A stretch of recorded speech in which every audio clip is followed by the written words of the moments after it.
요셉은 하나님과 동행하는 사람이었습니다. 그는 옆에 계신 하나님과 동행하면서 타지에서 노예 신분으로 살아가면서도 자신의 삶을 비관하지 않을 수 있었고, 자신의 삶을 이대로 내버려 두지 않으실 하나님을 기대하면서 인생의 험난한 시절을 통과할 수 있었습니다.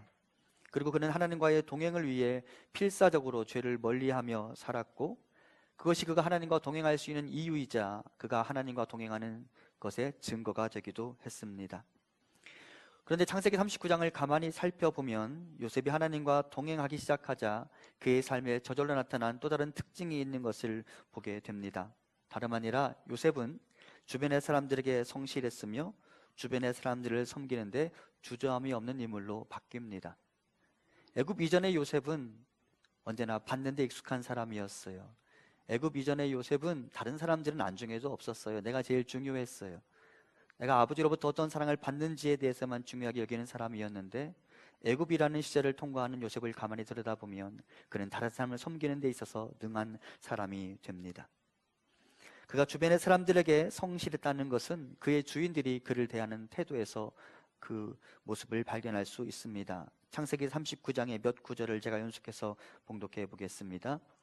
요셉이 그의 주인에게 은혜를 입어 섬김에 그가 요셉을 가정 총무로 삼고 자기의 소유를 다 그의 손에 위탁하니, 간수장이 옥중 죄수를 다 요셉의 손에 맡김으로 그 재반 사물을 요셉이 처리하고 간수장은 그의 손에 맡긴 것을 무엇이든지 살펴보지 아니하였으니. 여러분, 보디발이 요셉에게 집안의 거의 모든 일을 다 맡겼어요. 재산까지 맡겼어요. 또 간수장 같은 경우는 그 재반 사물을 다 요셉에게 맡기고 한 번 맡긴 일에 대해서는 더 이상 뒤돌아보지 않았다고 말해요. 확인조차 하지 않았어요. 왜? 요셉은 어떤 일이 맡겨지든 성실하게 그 일을 감당하는 사람이었으니까. 보디발 입장에서 가만히 생각해 보시죠. 보디발이 애초부터 요셉에게 막중한 일, 큰 일을 맡겼겠습니까? 애초에 그렇게 큰 돈을 맡겨 보았겠습니까? 아니죠. 보디발은 천천히 요셉을 검증해 가기 시작했을 거예요. 하지만 그때마다 요셉은 매우 성실하게 자기에게 맡겨진 일을 담당했습니다. 게다가 요셉이 돈을 다루는 일을 맡았다라는 것은 그가 얼마나 정직한 인물이었는지를 우리가 짐작하게 만듭니다. 요셉은 모든 일에 성실한 사람이었고, 그래서 그의 주인들은 한결같이 요셉에게 모든 일들을 믿고 맡길 수 있었습니다. 그런데 보디발이 요셉과의 관계에서 큰 화를 내는 장면이 한 구절 등장하죠. 창세기 39장 19절입니다. 그의 주인이 자기 아내가 자기에게 이르기를 당신의 종이 내게 이같이 행하였다 하는 말을 듣고 심히 노한지라. 우리가 잘 아는 것처럼 보디발의 아내가 요셉을 강간범으로 고발한 다음 보디발이 불같은 화를 냅니다. 그리고 보디발은 그 요셉을 왕의 죄수를 가두는 감옥에 가두게 됩니다. 자, 그렇다면 보디발은 요셉과 그 아내와의 사이에 있었던 일을 어떻게 평가한 것일까요? 당대의 자료를 찾아보면 성폭행범 중 강간 미수자에게는 1000대의 태형이 내려졌고, 강간범에게는, 그러니까 그가 자유인이든 노예이든 상관없이 강간범에게는 양쪽 다 사형이 선고되었습니다.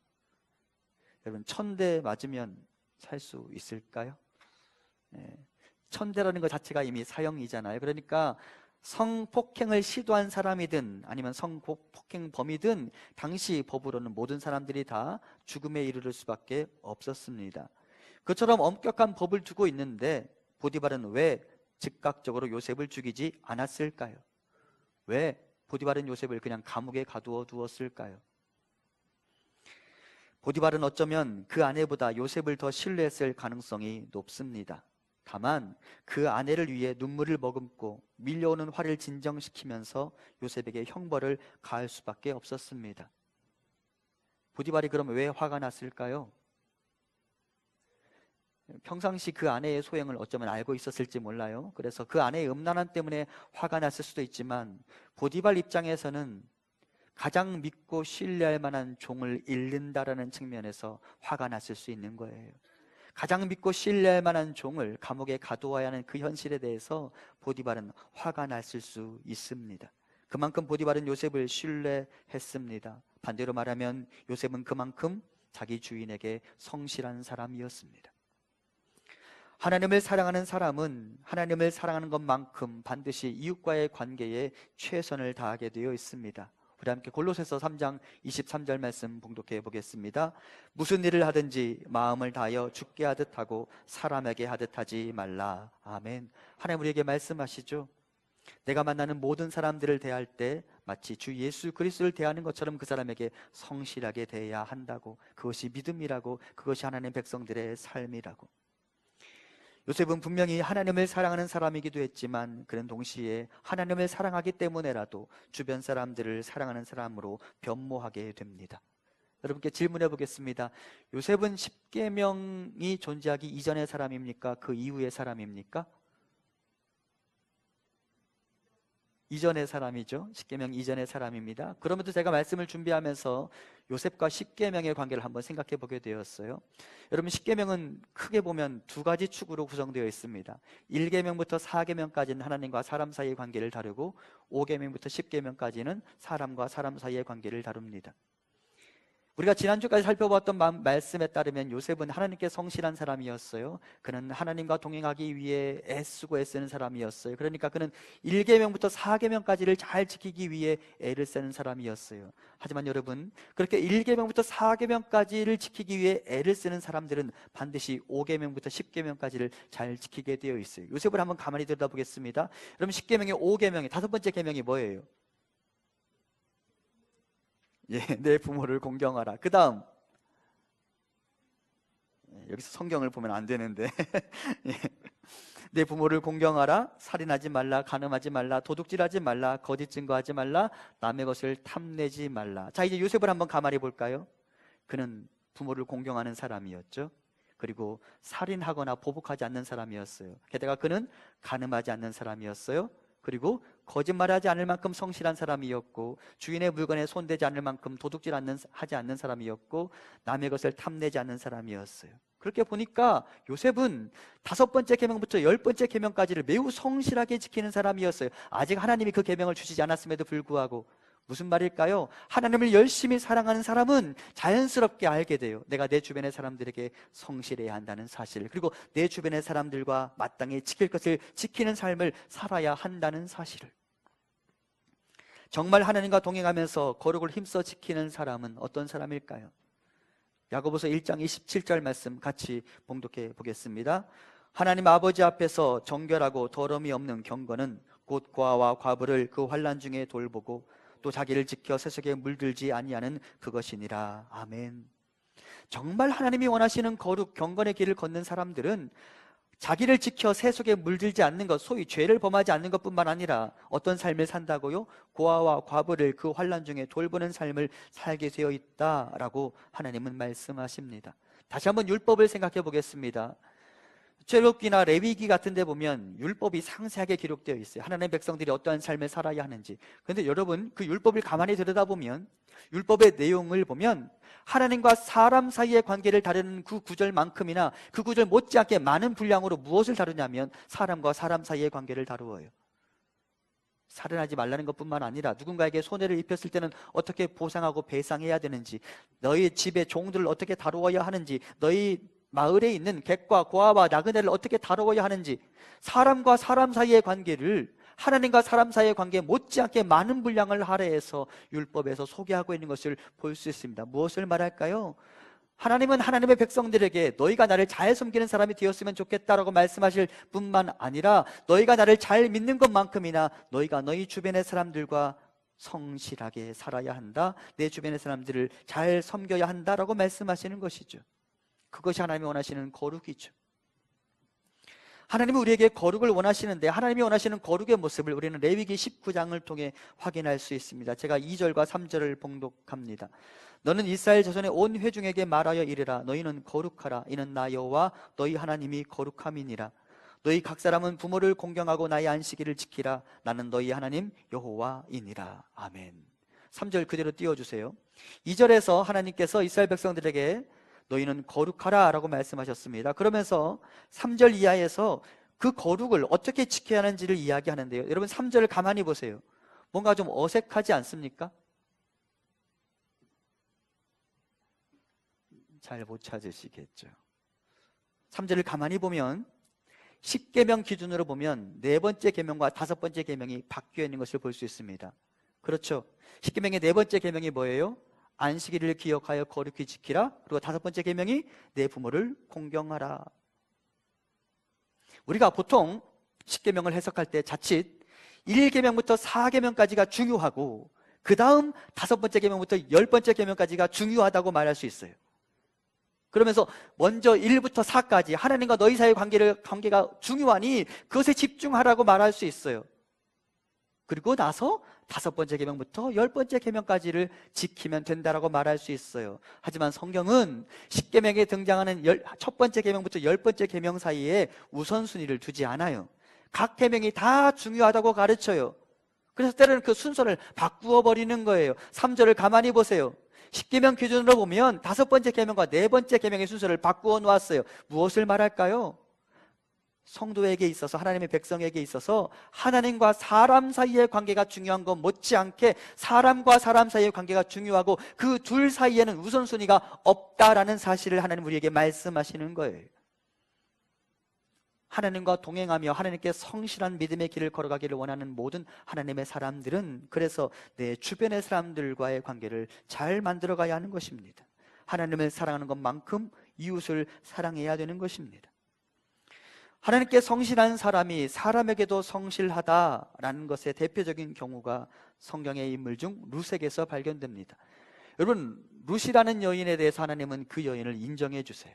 참 대단한 여인이라고 그를 칭찬하시죠. 근데 여러분, 룻기를 가만히 들여다보면 룻이라는 여인의 입에서 하나님을 향한 신앙 고백이 나온 흔적 몇 구절이나 발견할 수 있을까요?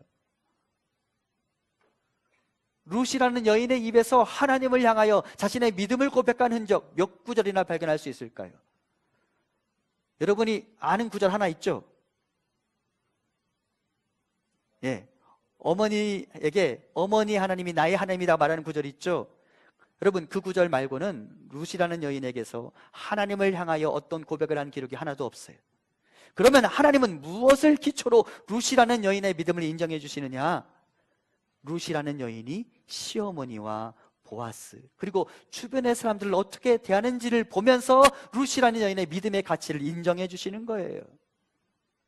보아스가 룻을 칭찬하는 구절이 있는데요, 성경을 한번 제가 봉독해 보겠습니다. 2장 11절입니다. 보아스가 그에게 대답하여 이르되 내 남편이 죽은 후로 내가 시어머니에게 행한 모든 것과 내 부모와 고국을 떠나 전에 알지 못하던 백성에게로 온 일이 내게 분명히 알려졌느니라. 3장 10절입니다. 그가 이르되 내 딸아, 여호와께서 내게 복 주시기를 원하노라. 내가 가난하건 부하건 젊은 자를 따르지 아니하였으니 내가 베푼 인애가 처음보다 나중이 더하더라. 보아스가 룻을 칭찬하는 장면을 보면 그녀가 시어머니와 또 시어머니의 나라 사람들에게 어떻게 대했는지에 대해서 칭찬하며 더불어 보아스 자신에게 그녀가 어떻게 대했는지를 칭찬하고 있습니다. 룻의 믿음은 여기에서 검증된 거예요. 그녀가 주변 사람들 대하는 태도에서 그녀가 하나님을 경외하는 인물인지 아닌지가 검증된 것입니다. 비슷한 사례가 에스더에서 발견됩니다. 에스더라는 여인이 다루어지는 이 에스더라는 성경책은 성경 66권 중 매우 독특한 책이에요. 이 책에는 여호와 혹은 하나님이라는 이름이 한 번도 등장하지 않아요. 그러면 이 에스더라는 성경책에 등장하는 에스더와 모르드게라는 이 성경책의 주인공들은 어떤 것을 기초로 그들의 믿음이 검증되고 인정받은 것일까요? 모르드게와 에스더가 자기 동족을 살리기 위해 자기 동족, 자기 친척들을 살리기 위해 그들이 기꺼이 자기 자신의 목숨을 내걸 만큼 성실한 사랑을 보여준 것 때문에 그들의 믿음은 검증되는 거예요. 여기 에스더가 자기 동족을 위해 어떤 태도를 취했는지 성경의 기록을 보겠습니다. 에스더 4장 16절입니다. 당신은 가서 수산에 있는 유다인을 다 모으고 나를 위하여 금식하되 밤낮 3일을 먹지도 말고 마시지도 마소서. 나도 나의 시녀와 더불어 이렇게 금식한 후에 규례를 어기고 왕에게 나아가리니 죽으면 죽으리이다 하니라. 에스더가 당시에 임금이 자기에게 나오라는 말을 하지 않았는데 불구하고 임금 앞에 나가는 건 죽음을 각오하는 행위였어요. 그런데 에스더가 그렇게 나가죠. 왜? 나가서 자기 민족의 억울함을 말해야 되기 때문에 자기 자신이 혹시나 위험에 빠진 한이 있더라도 어떻게 해서 자기 동족들을 살리기 위해서 그녀는 죽음을 각오하고 임금 앞에 나아갑니다. 그러면서 그렇게 고백하죠. 죽으면 죽으리이다. 이렇게 하나님의 사람은 하나님 그리고 주변의 사람들에게 최선을 다하게 되어 있습니다. 그리고 하나님을 사랑하는 것만큼이나 내 주변의 사람들을 사랑하고 아끼게 되어 있습니다. 그것이 하나님과 동행하는 사람의 삶의 특징입니다. 더불어 우리가 하나님뿐만 아니라 사람에게 성실한 사람이 되어야 한다는 것은 성경에 등장하는 죄의 개념과 회개의 개념에서도 발견됩니다. 하나님의 사람의 회개와 죄의식은 하나님을 향할 뿐만 아니라 그가 지은 죄가 사람을 향하여 사람을 곤란한 지경에 빠뜨린 것이라면 그 회개와 죄의식도 사람을 향하게 되어 있습니다. 지난주 우리가 살펴보았던 것처럼 요셉이 보디발 아내의 청을 거절하면서 뭐라고 말하죠? 내가 어찌 큰 악을 행하여 누구에게 죄를 지으리까? 하나님께 죄를 지으리까? 라고 말했죠. 그런데 여러분, 사실은 내가 어찌 큰 악을 행하여 하나님께 죄를 지으리까? 라는 말은 이미 내가 어찌 큰 악을 행하여 내 주인 보디발에게 죄를 지으리까? 라는 말을 포함하고 있는 거예요. 지금 요셉이 보디발의 아내와 동침할 수 없는 이유는 그것을 누가 금했기 때문이에요? 하나님이 그것을 원치 않지만 더불어 누가 그것을 금지했어요? 보디발이 금지했죠. 보디발이 요셉아, 네가 모든 일을 다 할 수 있어. 하지만 이것만은 너와 나 사이에 최소한의 경계선을 지키자. 내 아내만은 건드리지 말아라 라고 보디발과 요셉이 약속한 거잖아요. 요셉은 그 경계선을 넘고 싶지 않았어요. 그래서 그의 죄의식 중에는 내가 어떤 일을 행함으로 이것이 하나님께 득이 되지 않는다면, 하나님이 원치 않는 거라면 내가 그것을 범하지 않겠다라는 생각을 가지고 있었을 뿐만 아니라, 내가 이것을 범함으로 사람이 손해를 본다면 내가 그 사람에게 손해를 끼치는 일도 하지 않으리라 라는 것이 요셉의 죄의식이었어요. 더불어 죄의식을 이렇게 생각한다면 회개도 이런 차원에서 이해되어야 합니다. 사람에게 죄를 짓는 일을 하나님과의 관계 안에서만 해결하려 하면 안 됩니다. 그것은 해결이 아니며 그것은 회개도 아닙니다. 사람에게 죄를 지었다면 당연히 사람에게 용서를 구해야 하고 사람에게 용서를 받아야 합니다. 레위기를 보면 사람이 누군가에게 손해를 입히고 누군가의 것을 훔친 것이 드러나거든 먼저 그 사람에게 자기가 훔치고 손해를 입힌 것에 5분의 1을 더하여 그 사람에게 갚고 그 사람에게 용서를 받은 다음 하나님 앞에 나와 속건 제물을 드리며 하나님께 사죄를 구하라고 말씀하고 있습니다. 즉 사람에게 용서를 받은 다음 하나님께 와서 죄 사함을 위해 간구하라고 하나님은 말씀하십니다. 사람과 사람 사이에 문제가 해결되지 않는다면 하나님은 그 사람의 회개를 받으실 수 없다라고 말씀하시는 것입니다. 사람에게 여전히 원망 드릴 만한 일이 남아있는데 하나님께 용서를 이미 받았다라고 말하며 나는 자유다 라고 말하지 말라는 것입니다. 사람에게 죄를 지었다면 그 사람과 화해해야 합니다. 용서는 하나님과 사람에게서 와야 합니다. 이웃에게 회개의 증거를 보이셔야 합니다. 그리고 하나님은 그때 비로소 그 사람의 예배의 자리에 함께 하실 것입니다. 삭개오의 경우를 한번 생각해 보시죠. 삭개오가 예수님을 만났어요. 그리고 예수님과 함께 식사를 하죠. 그때 삭개오가 예수님께 자신의 죄를 인정하면서 그동안 자신이 다른 사람의 것을 속여 빼앗은 일이 있다면 몇 배 갚겠다고 했어요? 4갑절이나 갚겠다고 말했어요. 무엇을 말할까요? 삭개오는 알았어요. 내가 누군가에게 잘못했는데 내가 그 사람과 화해하지 않고 내가 예수님과만 관계를 회복한다고 그게 끝이 아니라는 사실을. 그래서 우리 주님은 우리에게 주기도문을 통해 이렇게 기도하라고 가르쳐 주셨습니다. 우리 함께 마태복음 6장 12절 봉독하겠습니다. 우리가 우리에게 죄 지은 자를 사하여 준 것 같이 우리 죄를 사하여 주시옵고. 여러분, 이것은 두 가지가 아니에요. 사실은 한 가지예요. 하나님과 우리 사이의 관계가 회복되기를 원한다면 당연히 우리는 우리 주변의 사람들과 관계를 회복해야 돼요. 그리고 내가 내 주변의 사람들과 관계를 회복할 때 비로소 나와 하나님 사이의 관계도 회복되는 것이죠. 그러므로 하나님과 동행하기를 원하는 자가 있다면 그는 사람에게 최선을 다해야 하고 사람에게 죄를 범해서도 안 되며 사람과의 사이에 불편함이 아직 남아있거든 그 사람과 화해하셔야 합니다. 그것이 하나님과 동행하는 사람들의 삶의 모습이고 그것이 하나님과 동행하는 사람들의 삶의 증거입니다. 그리고 내가 그렇게 내 주변의 사람들에게 최선을 다할 때 거짓 없는 성실로 주변을 대할 때 내 주변이 나에게 은혜를 베풀기 시작할 것입니다. 요셉 그가 주변의 사람들에게 성실하게 대하기 시작하자 그 주변의 사람들이 그에게 베푸는 은혜를 경험하게 됩니다. 보디발이 그에게 은혜를 베풀었고 간수장이 그에게 은혜를 베풀었죠. 창세기 39장 4절과 22절입니다. 요셉이 그의 주인에게 은혜를 입어 여호와께서 요셉과 함께 하시고 그에게 인자를 더하사 간수장에게 은혜를 받게 하시매. 다시 룻을 생각해 볼까요? 룻이 그의 시어머니 나오미와 보아스 그리고 그의 어머니의 고향의 사람들에게 성실하게 대하고 그들에게 자비를 베풀기 시작했더니 하나님이 또 다른 사람들을 통해서 그에게 자비를 베푸셨습니다.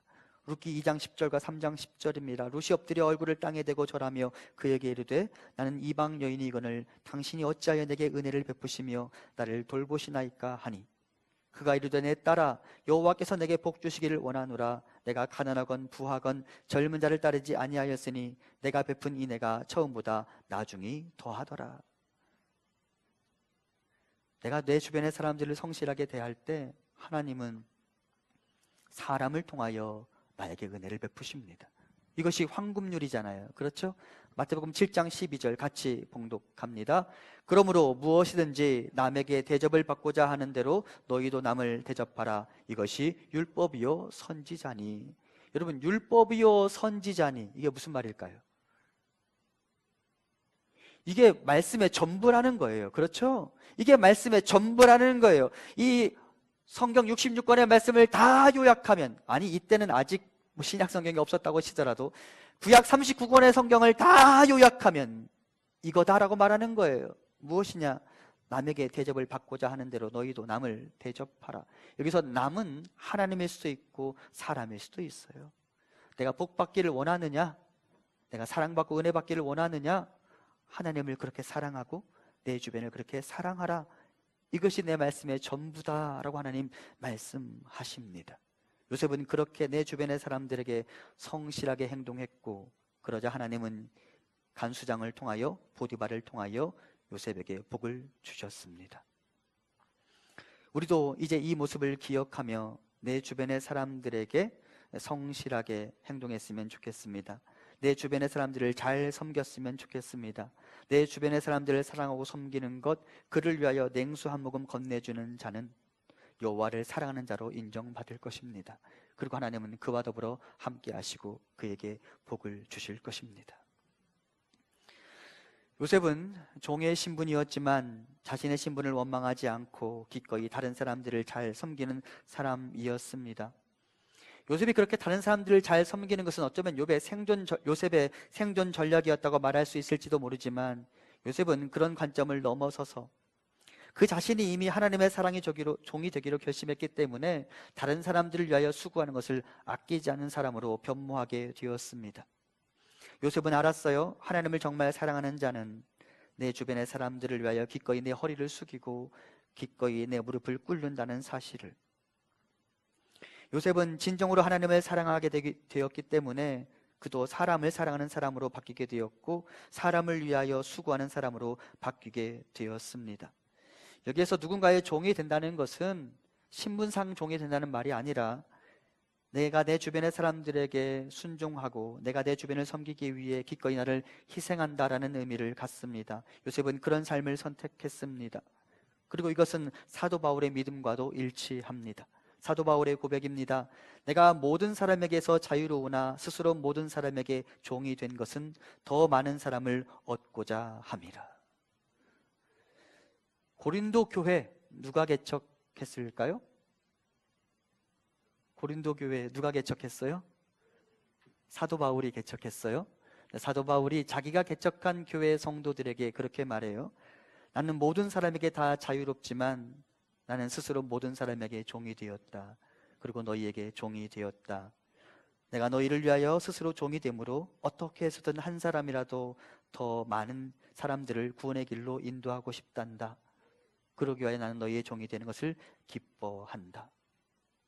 그러면 그가 이렇게 성도들의 종이 되기로 다짐할 수 있었던 이유가 어디에 있을까요? 그가 이미 그리스도의 종이 되었기 때문입니다. 로마서 1장 1절입니다. 예수 그리스도의 종 바울은 사도로 부르심을 받아 하나님의 복음을 위하여 택정함을 입었으니. 사도 바울은 고린도 교인들의 종이 되기 전에 먼저 예수 그리스도의 종 노예가 되었습니다. 왜? 그가 예수님을 너무도 사랑하게 되었기 때문입니다. 그가 예수님을 사랑하자마자 그의 입술로 예수님을 뭐라고 고백하기 시작했어요? 주라고 고백하기 시작했어요. 예수님이 나의 주인이 된다. 그러면 나는 뭐가 되는 거예요? 그분의 종이 되는 거예요. 그것이 사도 바울의 믿음이었고 그것이 성도들의 믿음이잖아요. 사도 바울이 이렇게 내가 예수 그리스도의 종이 되면서 다른 사람들의 종이 되기로 작정한다 라고 말할 때 사도 바울은 어떤 의도로 내가 예수 그리스도의 종이라는 말을 하기 시작했을까요? 사도 바울은 신명기의 규정을 알고 있었는데요, 신명기 15장을 보면 안식년 규정에 따라 자신의 집안의 종들을 풀어주라는 규정이 언급됩니다. 그런데 그 집안의 노예들 중 어떤 사람들이 주인이 나에게 내 자리로 돌아가라고 말하지만 가만 생각해 보니까 나는 주인만한 사람을 만나본 적이 없어요. 나는 그래서 앞으로도 계속 그냥 주인하고 함께 살고 싶어요 라고 말하는 사람들이 있다면 그때 어떻게 할 것인가에 대한 규정이 신명기 15장에 기록되어 있습니다. 16절과 17절입니다. 종이 만일 너와 내 집을 사랑함으로 너와 동거하기를 좋게 여겨 내게 향하여 내가 주인을 떠나지 아니하겠노라 하거든 송곳을 가져다가 그의 귀를 문에 대고 뚫으라. 그리하면 그가 영구히 내 종이 되리라. 내 여종에게도 그같이 할지니라. 나의 주인이 너무도 좋아서 주인의 집에 남기로 하는 소위 자발적 사랑의 노예가 되기를 원하던 사람들은 자신의 귀를 뚫었습니다. 그러면서 나는 이제 평생 내 자유의 신분을 활용하지 않고 주인과 함께 할 것입니다 라고 다짐했습니다. 나는 자유를 사용하기를 거부하고 내가 사랑하는 주인을 섬기겠다는 다짐과 함께 그들은 귀를 뚫었습니다. 사도 바울도 이런 다짐을 하고 있는 것입니다. 사도 바울은 사실은 예수님의 종이 아니죠. 그럼에도 그는 예수님을 너무도 사랑하기 때문에 예수님을 주라고 고백하며 자발적으로 자신의 귀에 귀를 뚫고 예수님의 종이 되겠다고 선언을 합니다. 그리고 예수님의 뜻에 따라 살아가겠다고 다짐합니다. 그리고 예수님의 종이 된 사도 바울은 자신이 사랑하는 예수님처럼 살기로 다짐합니다. 주인을 사랑하기 때문에 주인을 닮고 싶었어요. 그러면서 그 주인의 종으로서 자신도 예수님처럼 삶을 살겠다고 다짐합니다. 그러면 예수님은 어떤 삶을 사셨습니까? 우리 예수님의 생애 마지막 부분에 있었던 소위 세족식에 대한 기록에 이런 구절이 있습니다. 요한복음 13장 4절과 5절입니다.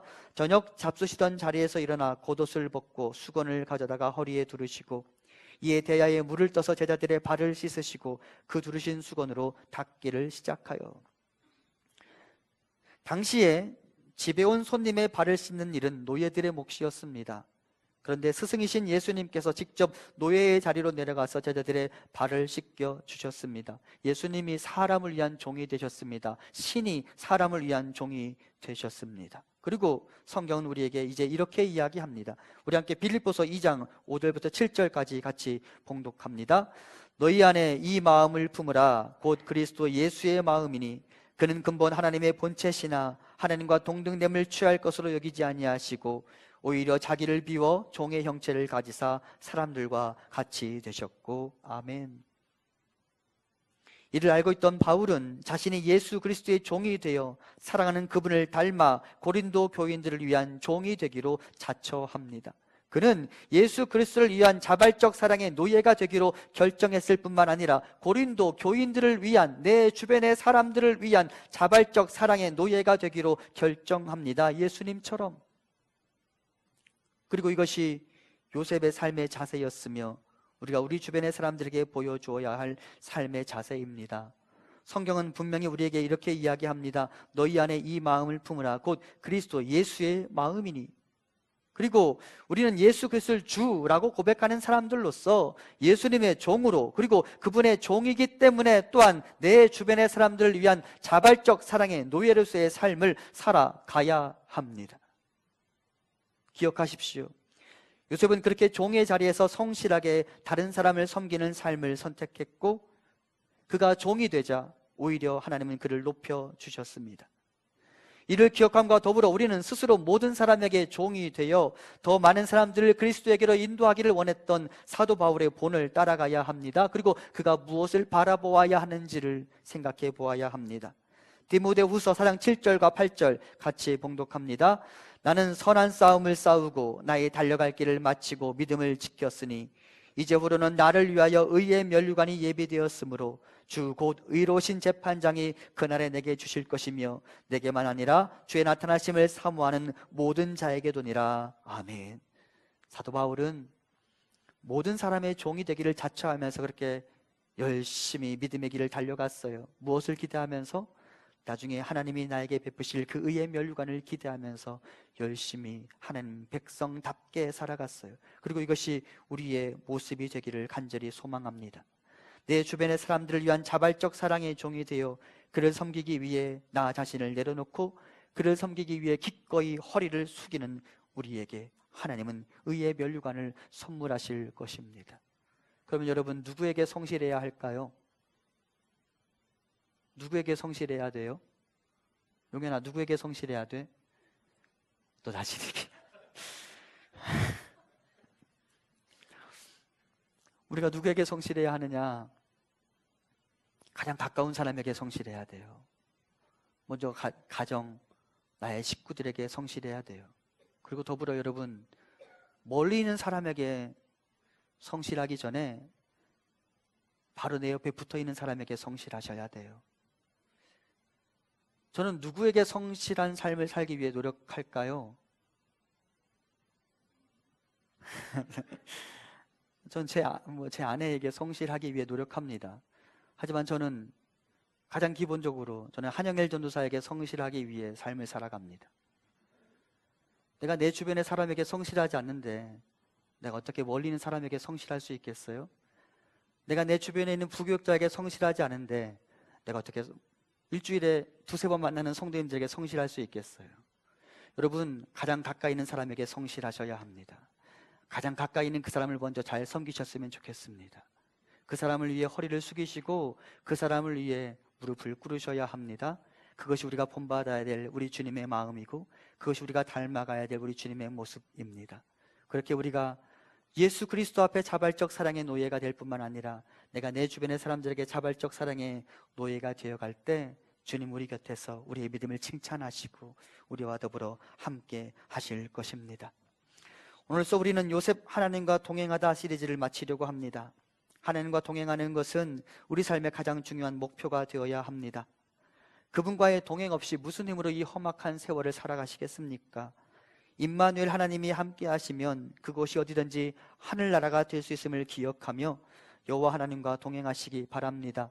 그를 위하여 3번의 설교 동안 여러분과 나눴던 말씀들을 여러분 좀 기억했으면 좋겠어요. 요셉은 말씀의 연단을 받는 사람이었어요. 2번째, 그는 거룩을 위하여 자신의 몸에 예수의 흔적을 새기는 사람이었어요. 그리고 그는 내 주변의 사람들에게 자발적 사랑의 노예가 되기로 다짐하는 삶을 살아갔어요. 그렇게 애써 하나님과 동행할 때 하나님은 반드시 우리 옆에서 임마누엘 하나님의 흔적을 보여주실 것입니다. 얼마 전 은혜샘물교회 박은주 목사님의 설교를 들은 적이 있습니다. 샘물교회 하면 여러분 머릿속에 딱 떠오르는 게 있죠? 아프가니스탄 사건이 있잖아요. 아프가니스탄에 단기 선교를 갔던 그 샘물교회 교역자와 성도님들이 피납을 당했을 때 배영규 목사님, 순교하신 배영규 목사님과 3명의 자매가 한 곳에 갇혀 있었는데 그 탈레반들이 배 목사님을 먼저 데리고 나갔다고 합니다. 그리고 3 자매가 남아 있었어요. 어느 가난한 시골 농가에서 탈레반 군인들이 문을 지키고 있는 상황이었기 때문에 이 3 자매가 죽음의 공포와 더불어 싸움을 벌이고 있었습니다. 사람이란 참 웃긴 게요, 그렇게 공포와 두려움에 휩싸여 있어도 때가 되면 배가 신호를 보내요. 분명히 너무도 위험한 상황인데도 때가 되니까 배가 고프더래요. 그래서 그 더운 날씨 속에서 한 자매가 이렇게 말했대요. 포도가 먹고 싶다. 그리고 그 말을 들은 2번째 자매가 나는 멜론이 먹고 싶다. 그리고 마지막 그 셋 중에 가장 연장자인 자매, 그 자매의 간증인데요, 그 자매가 자기는 에어컨 아래에서 바나나가 먹고 싶다 라고 말하고 싶었는데 차마 못했대요. 동생들 앞에서 조금 지금은 이런 말 할 때가 아니라고 스스로 생각했나 봐요. 그리고 이제 시간이 흘러서 저녁 끼니 때가 되어서 탈레반들이 밥을 가지고 왔어요. 평상시에는 그냥 억지로 쑤셔 넣어야 하는 음식이 나왔는데 이미 짐작하시겠지만 이날 과일이 나왔어요. 뭐가 나왔을까요? 포도가 나오고 멜론이 나오고 바나나가 나왔어요. 두 자매가 깜짝 놀란 거예요. 우리가 포도 먹고 싶다고 하고 멜론 먹고 싶다고 했더니 하나님이 두 개를 선물해 주실 뿐만 아니라 바나나까지 선물하셨네. 그러자 연장자인 그 자매가 말했습니다. 사실은 내가 바나나가 먹고 싶다고 속으로 생각했는데 차마 말을 못했다고. 근데 하나님이 바깥으로 나온 소리도 아닌 내 속으로 그냥 삼킨 그 말도 들으셔서 우리의 소원을 들으시고 우리에게 이 선물을 주신 것 같다고. 그 세 자매가 그곳에서 그 오지 탈레반에게 포로로 잡혀있는 자신들의 작은 소리마저 들으시고 바로 옆에서 자신들을 향하여 동행의 증거를 보여주신 하나님께 감사하게 되었다고 합니다. 간증하던 자매는 그 암흑과 두려움의 땅 작은 공간에서 툭 하고 내뱉은 소리마저 들으신 하나님을 평생 잊을 수 없다라고 고백했습니다. 여러분, 우리가 그분을 떠나지 않으면 우리 아버지신 하나님은 우리와 함께 하십니다. 그리고 우리가 최선을 다해 그분과 함께 할 때 우리는 우리의 삶의 자리에서 임마누엘 하나님의 숨소리를 들을 수 있을 것입니다. 그분의 살아계심의 증거들을 보게 될 것입니다. 하나님을 추구하십시오. 하나님과 동행하십시오. 그가 사는 모든 곳이 하나님의 나라가 될 것입니다.